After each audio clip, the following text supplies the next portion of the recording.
This is Abhinav from Phone Bunch, and this is our Unboxing of the Samsung Galaxy S9 Plus. Now there are a few differences between the S9 and the S9 Plus this time around.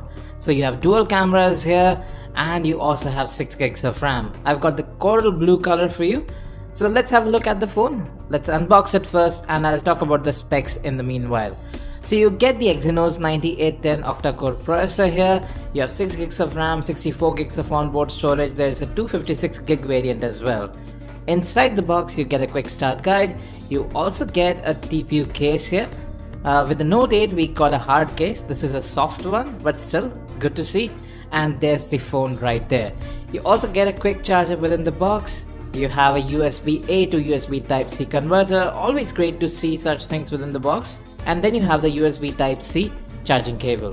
You also get AKG tuned headphones within the box, same as the Galaxy Note 8 and the previous Galaxy S8. So folks, that's pretty much everything that you get within the box. Here's the Samsung Galaxy S9 Plus. Now the S9 and the S9 Plus, internally the hardware is pretty similar, just more RAM here and an additional camera. The design is almost identical to the Galaxy S8. What Samsung has worked on is ergonomics. The phone actually feels a bit better to hold and the finish on the metal this time around is also matte, which makes it look a tad bit better. Now at the top you get the hybrid SIM card slot, so you can expand that 64 gigs of storage if you're not getting the 256 gig variant, or you can use 2 SIM cards. At the bottom of the phone you have the speaker grill, the Type-C port, the microphone, and yes, the headphone jack is right there as well. The speaker design has changed. These are not consecutive holes anymore, and you have stereo speakers this time around as well. The earpiece actually behaves as a speaker. The fingerprint sensor has been moved below the camera. Very good placement, it works really well too, and you can see those dual cameras right there. Coming to the front, the sensors have been blacked out. You have the iris scanner right up top, proximity sensor, and the 8 megapixel autofocus camera along with the IR sensors required for iris scanning. At the bottom of the display there is nothing. You have on-screen buttons, and then there's this display. It's 15% brighter and looks really sharp. Everything looks crisp here. The color reproduction is perfect, slightly oversaturated at times, but still is one of the best displays in the market right now. Now let's talk about the camera. This is the highlight of this phone. Rest everything is similar to what you get on the Galaxy S8, but the cameras have improved, at least on paper. We'll be testing this camera out in quite a bit of detail. You have a super slow motion mode with 960 FPS recording on the phone as well. Now this is a variable aperture camera.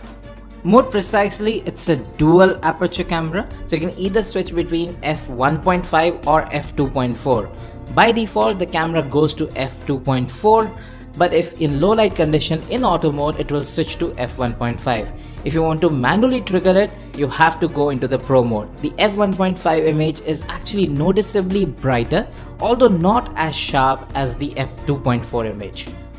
And here's a super slow motion recording. So this was a demo zone at Samsung's launch event, and see the video that came out of it.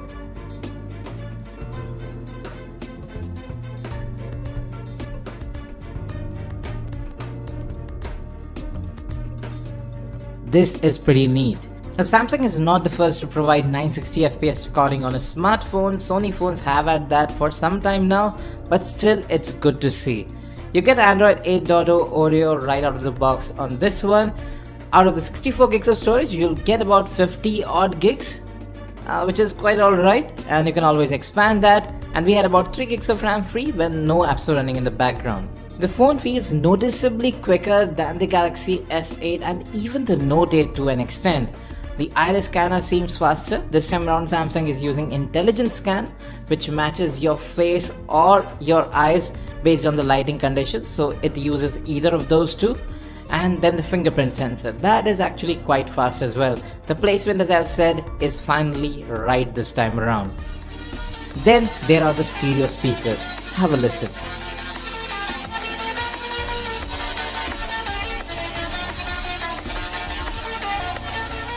Although Samsung is playing catch up here, I really appreciate this. The cameras here are definitely something that I'm going to test thoroughly and come up with a full review. Now this is the Exynos 9810 variant. As I said, if you have any questions about this, its performance, do let me know in the comment section. The Galaxy S9 Plus has been priced at Rs 64,900 and will be available starting March 16th. Pre-orders have already begun. You can have more information about availability and pricing in the comment section. Thanks for watching, and as always,